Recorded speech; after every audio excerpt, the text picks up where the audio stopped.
அனைவருக்கும் வணக்கம். இன்னைக்கான ஜோதிட பதிவில் நம்ம பார்க்க போகிற ரொம்ப முக்கியமான ஒரு பயனுள்ள ஜோதிட கணிப்பு என்ன அப்படின்னு பார்த்தீங்கன்னா, ஜூன் மாதம் 13ஆம் தேதிக்கு பிறகு கிரக நிலையில் ஏற்படக்கூடிய மாற்றத்தின் காரணமாக மகர ராசியில் பிறந்தவங்களுக்கு எப்படிப்பட்ட பலன்கள் கிடைக்கப்பெற போகிறது அப்படிங்கிறத தெரிஞ்சுக்க போகிறோம்.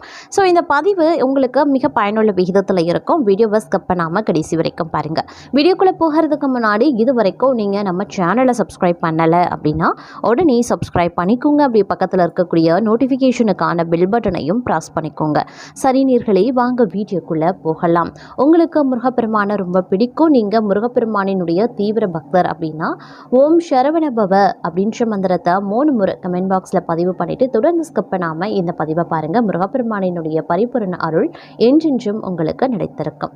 சரி நேயர்களே, இந்த காலகட்டம் அப்படிங்கிறது ஜூன் மாதம் 13ஆம் தேதிக்கு பிறகு முக்கிய கிரகங்களினுடைய பெயர்ச்சி நடைபெற்று முடிஞ்சிருக்கும். அது மட்டும் இல்லாமல் வைகாசி விசாகமும் முடிந்திருக்கக்கூடிய ஒரு காலகட்டம் அப்படிங்கிறதுனால இந்த நேரத்தில் தங்களுடைய வாழ்க்கையை பொறுத்த வரைக்கும் முருகப்பெருமானினுடைய அருள் பரிபூரணமாக கிடைக்கக்கூடிய ஒரு காலகட்டம் அப்படின்னு சொல்லலாம்.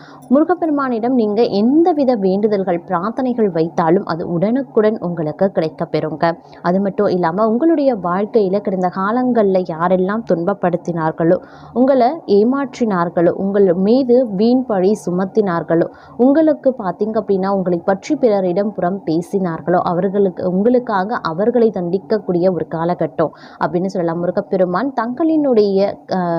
தங்களுடைய வேண்டுதல்களுக்காகவும் தங்களுடைய பிரார்த்தனைகளுக்காகவும் தங்களுடைய நேர்மையான வாழ்வுக்காகவும் தங்களை துன்புறுத்தியவர்களை பழிவாங்கக்கூடிய ஒரு காலகட்டமாக இந்த காலகட்டம் அமையப்பெறுகிறது. அதற்கு ஏற்றவாறு கிரக அமைப்புகளும் அமைஞ்சிருக்கிறது அப்படின்னு தான் சொல்லணும். தெய்வமே தங்களுக்கு நேரடியாக வந்து வாக்கு கொடுக்கக்கூடிய வகையில் இந்த காலம் உங்களுக்கு அமையப்பெறுகிறது. உங்களுடைய எவ்வித வேண்டுதல்களும் உடனுக்குடன் நிறைவேறக்கூடிய ஒரு அற்புதமான காலகட்டம் அப்படின்னு சொல்லலாம்.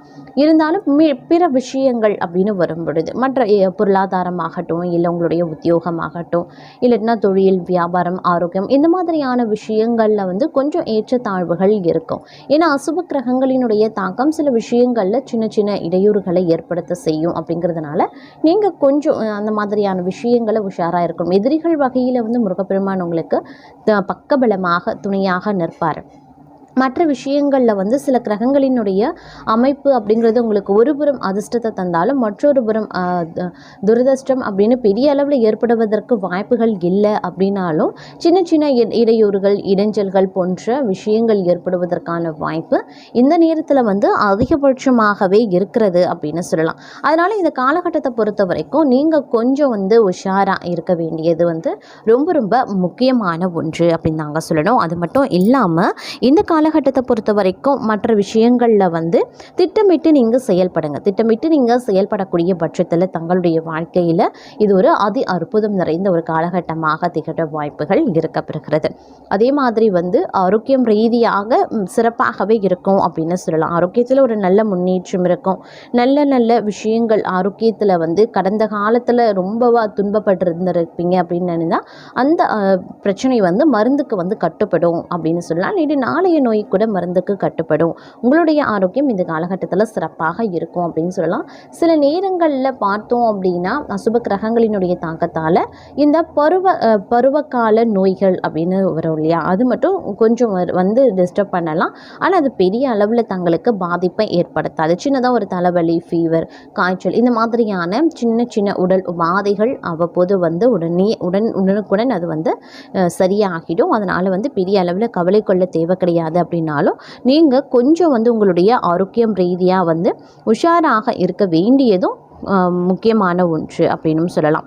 அதே மாதிரி இந்த காலகட்டத்தை பொறுத்த வரைக்கும் பொருளாதார ரீதியாகவும் பார்த்தோம் அப்படின்னா ஏற்ற இறக்கமான ஒரு காலகட்டமாக இருக்க பெற்றாலும் உங்களுடைய வாழ்க்கையில் உங்களுடைய தேவைக்கும் உங்களுடைய திருப்திக்கு ஏற்றமாறு பண வருவாய் இருக்கும் அப்படின்னு சொல்லலாம். அதே மாதிரி உத்தியோகம் ரீதியாக கொஞ்சம் வந்து சாதகமான நிலைகள் இருந்தாலும் சக பணியாளர்கள் மத்தியில் விவாதமோ இல்லை கருத்து வேறுபாடோ இல்லை வாக்குவாதங்களோ எழுவதற்கான வாய்ப்புகள் இருக்கிறது. இருக்கிறதுனால கொஞ்சம் வந்து அனுசரணையாக நடந்து கொள்ளுங்க. கொஞ்சம் உஷாராக, எச்சரிக்கையாக, கவனமாக நடந்து கொள்ள வேண்டியதும் முக்கியமான ஒன்று அப்படின்னு நான் சொல்லணும். அது மட்டும் இல்லாமல் இந்த காலகட்டத்தை பொறுத்த வரைக்கும் பார்த்தோம் அப்படின்னா, எதற்கெடுத்தாலும் கோபப்படுவது, எதற்கெடுத்தாலும் டென்ஷன் ஆகிறது போன்ற விஷயங்களை அறவே தவிர்த்து கொள்ளுங்க.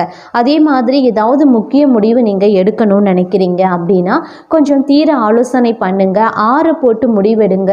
ஒரு முறைக்கு 1000 முறை கூட நீங்கள் யோசித்து முடிவெடுங்க. ஆனால் டக்குன்னு உடனுக்குடன் நீங்கள் முடிவெடுக்கிறதோ, அவசரத்தில் முடிவெடுக்கிறதோ, இல்லை இதெல்லாம் ஒரு விஷயமா அப்படின்ற மாதிரியான ஒரு அலட்சியத்தில் முடிவெடுக்கிறதோ வேண்டாம். அது உங்களுக்கு மிகப்பெரிய சிக்கலை ஏற்படுத்திடும். திருமண வரனை பொறுத்த வரைக்கும் பொறுமை அப்படிங்கிறது அவசியமாகிறது.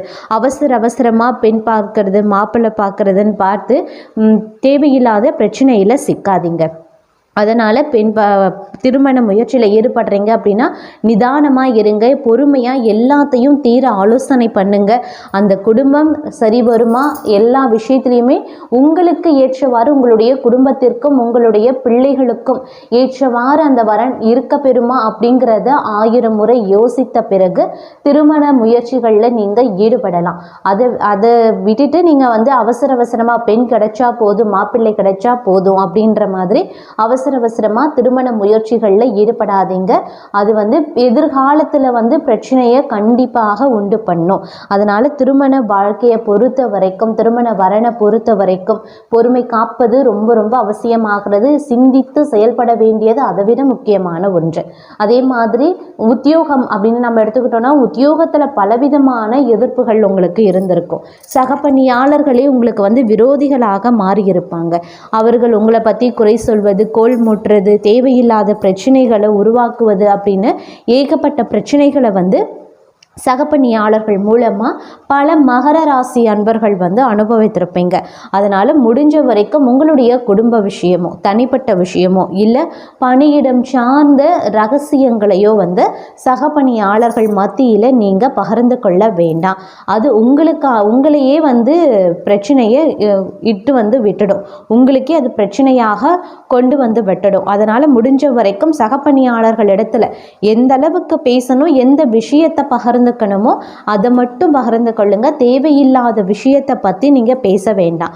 அதே மாதிரி யாருடைய விஷயத்திலையும் நீங்களும் மூக்க நுழைக்க வேண்டாம். நீங்கள் உண்டு, உங்கள் வேலை உண்டு அப்படின்னு இருந்தீங்கன்னா உங்களுக்கு இந்த காலம் சுபமாக இருக்கும்.